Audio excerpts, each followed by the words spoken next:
yesirikidde musayika kutamu kunyonyo yesirikidde ngane nakoze ebirabikako namyokumunyo weyajiranga enguudo ziringa bisinde byante musajja wattu naddabiriza Uganda gyevudde ogikanga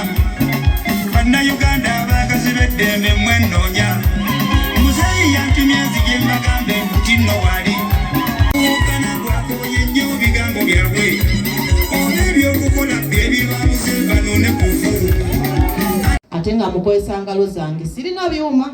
naye nkola n'abalala gye banaatusangira owanire wamu togamba ate aleza ate bikiniki beera nga weebuuza ku muntu oyo ekitufudde kye tuli nenkola eddagala lya abo sukaali pressure alsa n'abaami baluyongoyongo tusomesa n'abaana ab'obuwala n'emirimu gya ssenga tugikola era nga mbasaba abakyala tubeere ekintu kimu kuba guno omulembe gw'abakyala abooluganda mukama waffe yeebazibwe abasiraamu salaamu aleikum mukama mulungi ekiseera kyonna nga director wa kampuni gye bayita Kagoya D Habo Jerry nsaba member Madam Anti atuyigirize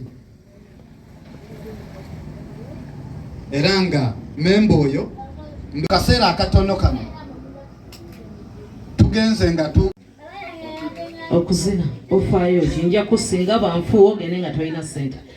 DJ soko kwatemu katono nkomyawo onagose ebyaffe ku mmeeza. Okay, ninawo akantu kamu ke mbadde ndeseeyo naye nga katono nnyo. Tubadde mu byankulaakulana kye mbadde ndeseeyo kibadde kimu nti onagose ebyaffe ku mmeeza. Okay, ninawo akantu kamu ke mbadde ndeseeyo naye nga katono nnyo. Tubadde mu byankulaakulana kye mbadde ndeseeyo kibadde kimu nti